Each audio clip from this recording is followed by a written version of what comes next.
Shalom à tous et bienvenue dans notre Haftara hebdomadaire qui est cette fois-ci Vayachel Pekoudé. Et nous allons tirer cette Haftara de 1 Roi au chapitre 7, verset 51 jusqu'au chapitre 8, verset 21. Alors, Vayachel Pekoudé, ça veut dire il ressembla pour faire un inventaire. Avec cette Haftara, nous allons de nouveau parler du temple, de la construction du temple de Salomon avec ses parties, sa description. Rappelons-nous brièvement cette montée en degrés. On passe d'un simple tabernacle, un Mishkan, en une demeure grandiose, en dur, Trouma d'ailleurs, qui sera rasée bien sûr par les Babyloniens. Cette construction réalisée par Shlomo, homme de paix, car David avait fait couler beaucoup trop de sang et elle a été permise, cette construction, par l'Éternel, à condition, je précise, à condition que si tu marches selon mes lois, si tu pratiques mes ordonnances, si tu observes et suis tous mes commandements, j'accomplirai à ton égard la promesse que j'ai faite à David, ton père. J'habiterai au milieu des enfants d'Israël et je n'abandonnerai point mon peuple d'Israël. Donc, la construction du temple a des conditions à respecter. Si vous ne respectez pas ces conditions, qui sont simples et à la fois très difficiles à appliquer, eh bien, l'Esprit de Dieu va quitter le temple. Et nous allons le voir d'ailleurs avec le second temple d'Hérode, où l'Esprit de Dieu est parti parce que le peuple ne respectait pas les commandements de l'Éternel. Donc, on a donc une montée en degrés. D'une simple temple de Bédouin, on passe à un temple modeste pour arriver à un temple superbe, le temple de Salomon, qui trouvera son apogée dans le temple d'Hérode le Grand. Il est important d'associer l'éthique à l'esthétique. Et c'est la raison pour laquelle il y a autant de détails quant à la construction et à la réalisation des ustensiles de culte. J'avais déjà porté ma réflexion sur la nécessité de construire un temple, non pas pour l'Éternel. L'Éternel n'a pas besoin d'un temple, mais nous avons besoin d'un lien avec l'Éternel. Et j'avais insisté sur justement la transcendance et l'immanence de Dieu. La transcendance, c'est-à-dire que Dieu vient du ciel dans un lieu propice, et l'immanence, c'est-à-dire l'Esprit de Dieu qui règne dans ce lieu. Pour que l'homme puisse s'approcher de Dieu, c'est le but. Le temple alors devient autre chose qu'une bâtisse pour un Dieu. Le temple devient alors l'ambassade du ciel sur terre. Mais où donc est Dieu après la destruction du temple? La réponse des rabbins à ce questionnement sera de mettre l'accent sur la présence de Dieu dans les Écritures. Précisons, dans les Saintes Écritures.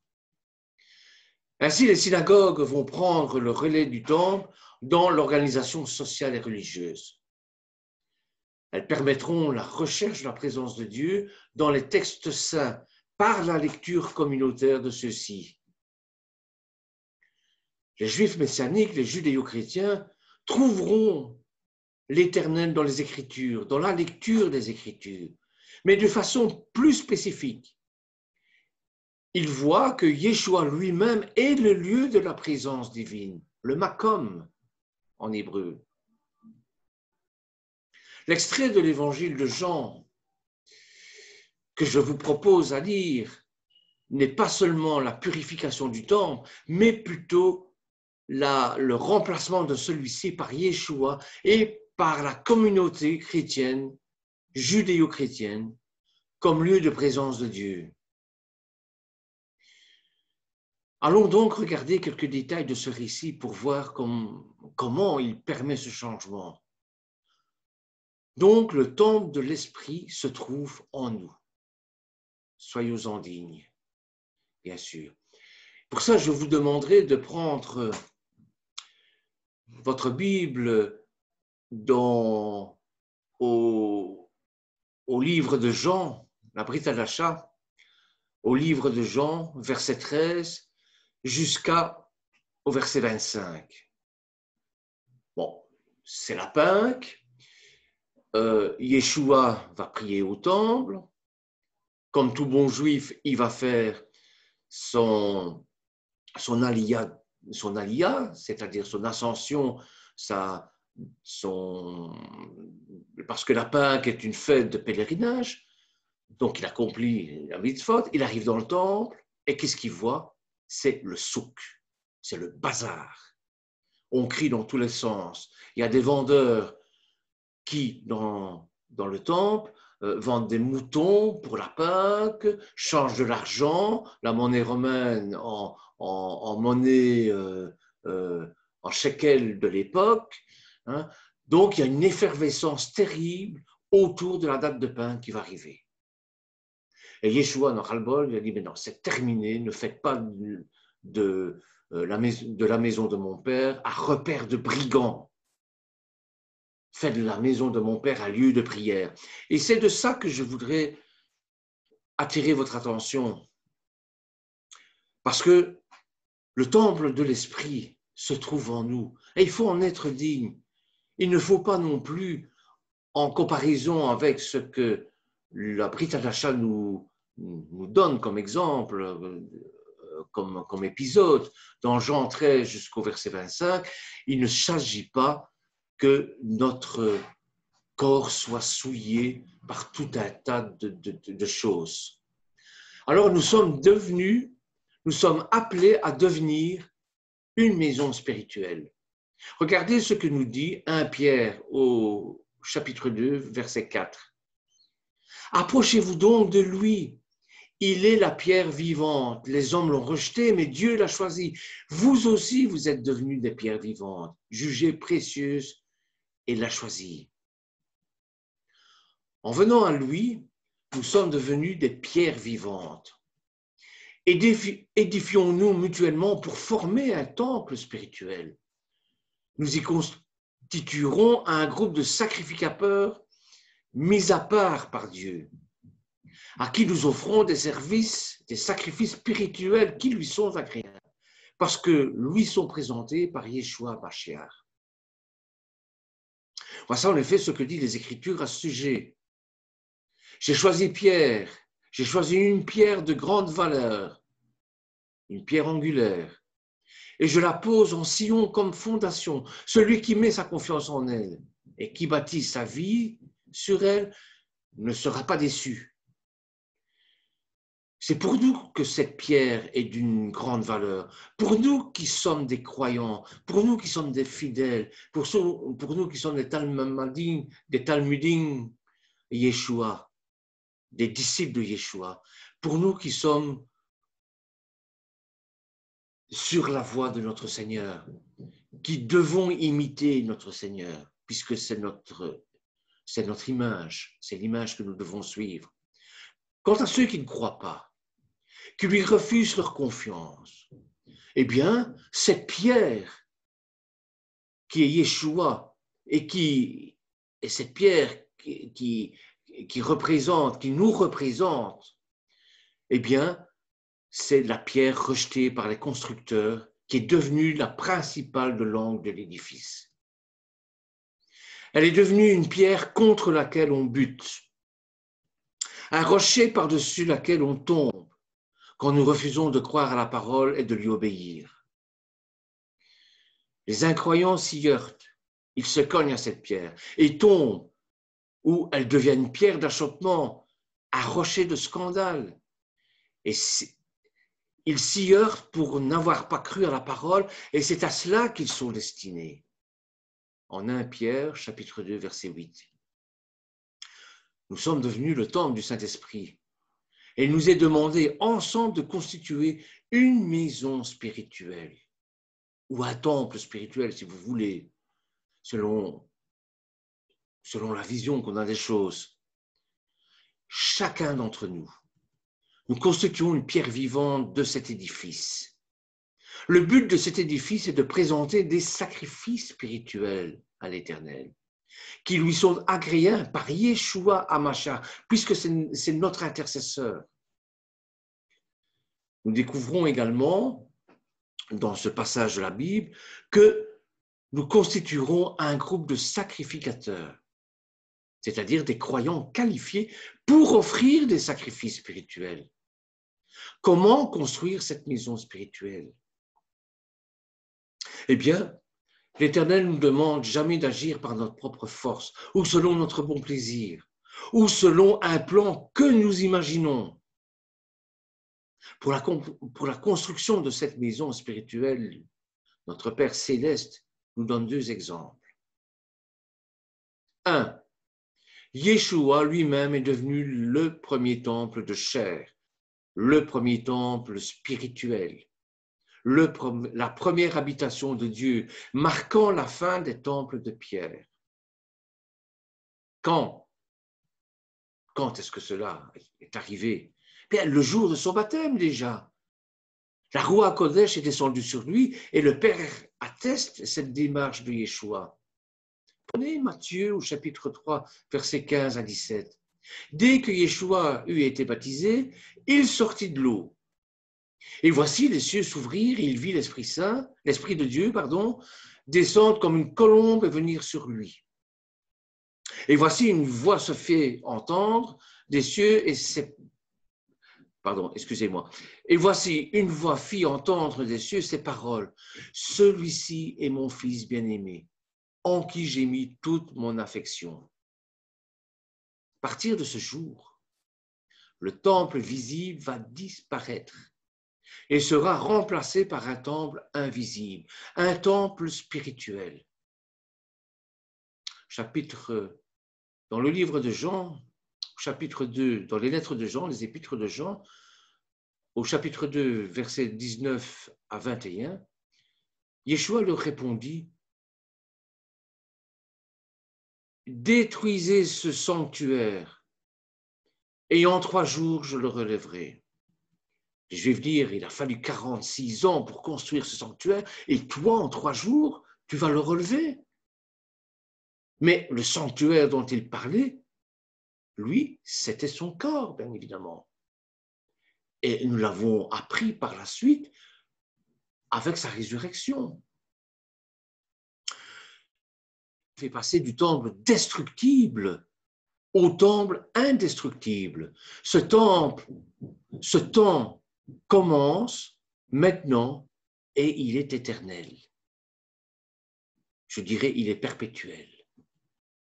Regardez en Apocalypse au chapitre 21, versets 22 et 23. « Je ne vis point de temple dans la ville, car le Seigneur, Dieu Tout-Puissant, est son temple, ainsi que l'agneau. La ville n'a besoin ni du soleil ni de la lune pour éclairer, car la gloire de Dieu l'éclaire, et l'agneau est son flambeau. » Voilà le premier modèle que le Père nous propose afin que nous devenions des temples de chair où l'Éternel désire venir habiter.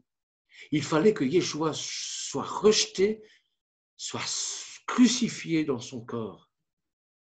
Pourquoi? Pourquoi un tel sacrifice? Pourquoi? Eh bien, pour mettre à mort notre nature adamique. Notre nature adamique d'après le péché. Notre nature adamique pécheresse. Car après le péché, Dieu ne pouvait venir habiter en nous et ne peut toujours pas habiter en nous. Car nous étions des temples de rébellion, ayant le diable ou Satan pour père. 2 Corinthiens, chapitre 3, versets 16 à 17. Quel rapport y a-t-il entre le temple de Dieu et les idoles? Car nous sommes le temple de Dieu vivant, comme Dieu l'a dit. J'habiterai et je marcherai au milieu d'eux. Je serai leur Dieu, ils seront mon peuple. C'est pourquoi sortez du milieu d'eux et séparez-vous, dit le Seigneur. Ne touchez pas ce qui est impur, je vous accueillerai. Maintenant, j'appartiens à l'Éternel. Je suis devenu son temple vivant où il réside. Alors, 1 Corinthiens, chapitre 6, verset 19, nous dit ceci, ne le savez-vous pas? Votre corps est le sanctuaire de l'Esprit Saint qui est en vous et que vous tenez de Dieu. Vous ne vous appartenez pas à vous-même, car vous avez été acheté à un prix. Glorifiez donc Dieu dans votre corps. Maintenant, c'est à chacun d'entre nous qu'il appartient de veiller sur la propreté, la sainteté du temple que nous sommes, afin que la gloire de Dieu se manifeste, car nous sommes devenus un temple de grâce par grâce.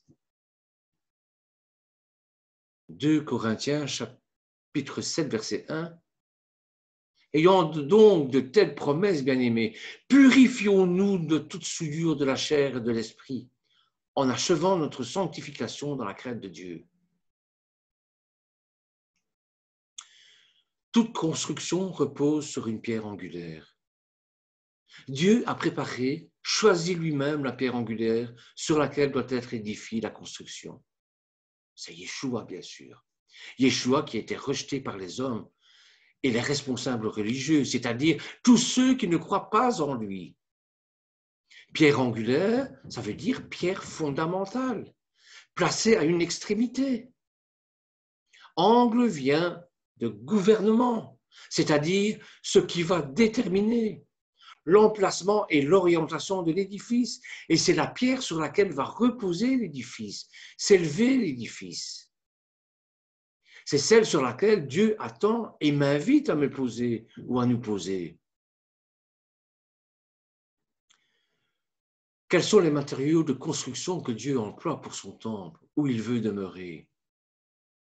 Eh bien, le Tanakh nous dit que la pierre angulaire choisie par Dieu, c'est celle qui a été dédaignée, rejetée par les hommes et les chefs religieux.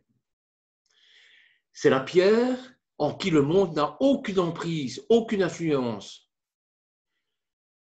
Nous savons que cette pierre se nomme Yeshua, qui a été crucifié pour ceux qui l'ont rejeté. Les pierres que Dieu va choisir pour bâtir sur la pierre angulaire seront de la même nature, rejetées par le monde et qui ont décidé de renoncer au monde et à ses convoitises pour vivre de la vie de Yeshua, de la vie de Mashiach. Comme le dit l'apôtre Paul, Saul, en Galates, chapitre 6, verset 14, « Pour ce qui me concerne, loin de moi la pensée de me glorifier. Loin de moi la pensée de me glorifier d'autre chose que de la croix de notre Seigneur, Yeshua Mashiach, par qui le monde est crucifié pour moi, comme je le suis pour le monde. » En revenant en Mashiach, j'accepte de renoncer au monde ou à son esprit. Et le monde ne me reconnaît plus comme étant un des siens. Le monde me rejette et me crucifie avec Yeshua. Et le monde est crucifié pour moi, c'est-à-dire considéré comme mort à la croix. Un mort n'a plus d'attrait ou d'attirance. Au contraire, il est devenu repoussant à cause de l'odeur nauséabonde qu'il dégage. Le monde aime s'intéresser aux vieilles pierres et les classe monuments historiques, patrimoine national de l'UNESCO, patrimoine national mondial. La religion porte un intérêt pour les vieilles pierres que nous appelons pierres mortes. Dieu s'intéresse aux vivants. Dieu s'intéresse aux pierres vivantes parce qu'elles ont Yeshua en elles, parce que nous sommes ressuscités avec Christ et le monde les rejette. L'Éternel nous a donné un modèle avec son mode d'emploi ou son plan d'assemblage. Le tabernacle a été construit dans le désert après la sortie d'Égypte. Exode, chapitre 26, verset 30. Tu dresseras le tabernacle d'après le modèle qui t'est montré sur la montagne. Hébreux, chapitre 8, verset 5. Moïse en fut divinement averti lorsqu'il fallait construire le tabernacle. Et soin lui fut-il dit de tout faire d'après le modèle qui t'a été montré sur la montagne. Le Tanakh nous dit que le tabernacle comprenait 3 parties, le parvis, ou la partie extérieure, le lieu saint, le lieu très saint. Et cette construction du lieu saint et très saint, qui retient ici notre attention?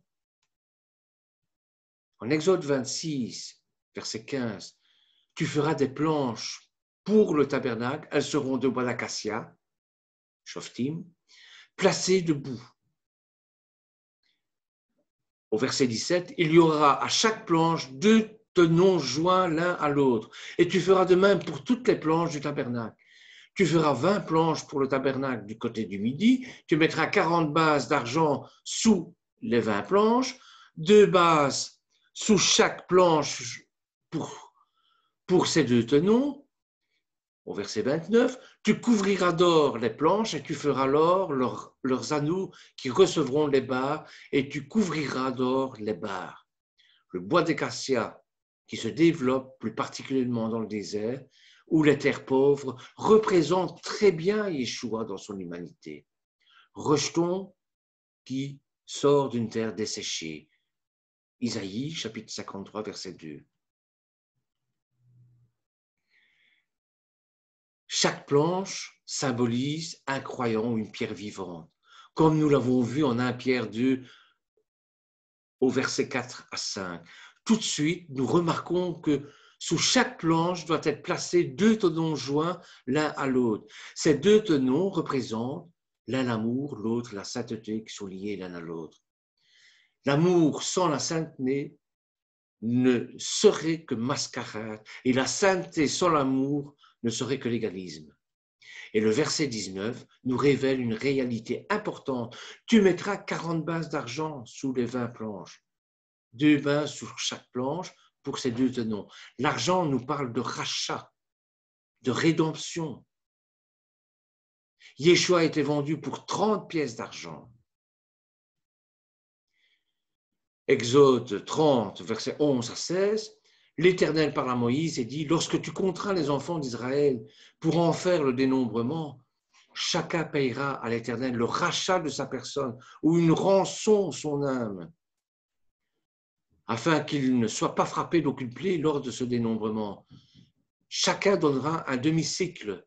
Le riche ne payera pas plus et le pauvre ne payera pas moins. Tu recevras des enfants d'Israël l'argent du rachat et tu l'appliqueras au travail de la tente d'assignation. Ce sera pour les enfants d'Israël un souvenir devant l'Éternel pour le rachat de leur personne. Bien sûr, que ce rachat symbolise le rachat de Yeshua sur la croix comme agneau de Dieu. Nous voyons ici que l'argent ou le rachat, c'est la base sur laquelle doit reposer chaque planche avec ses 2 tenons. Autrement dit, si nous voulons être une maison spirituelle pour Dieu, il faut d'abord que nous ayons expérimenté le besoin de rachat ou de rédemption que nous apporte celui qui a payé de sa personne, qui a payé par son sang. Yeshua, la rançon inestimable dont nous étions redevables envers Dieu. Grande précision nous est donnée, et je m'arrêterai là, une grande précision nous est donnée également par les versets en Exode 26, chapitre 26 à 28. Tu feras 5 barres de bois d'acacia pour les planches de l'une des côtés du tabernacle.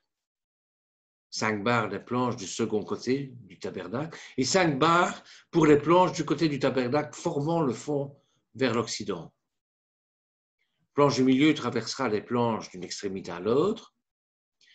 Ces 5 barres horizontales annoncent les 5 ministères dont nous avons besoin pour nous développer harmonieusement, nous perfectionner en vue de l'œuvre du ministère, de l'édification de de la Keïla, du corps du Christ,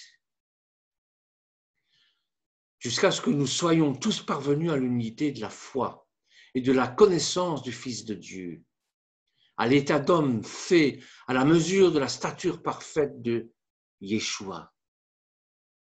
Ainsi, nous ne serons plus des enfants flottant en tout vent de doctrine par la tromperie des hommes, mais par leur ruse dans les moyens de séduction, mais en professant la vérité dans l'amour, nous croîtrons à tous égards à celui qui est le chef, Mashiach.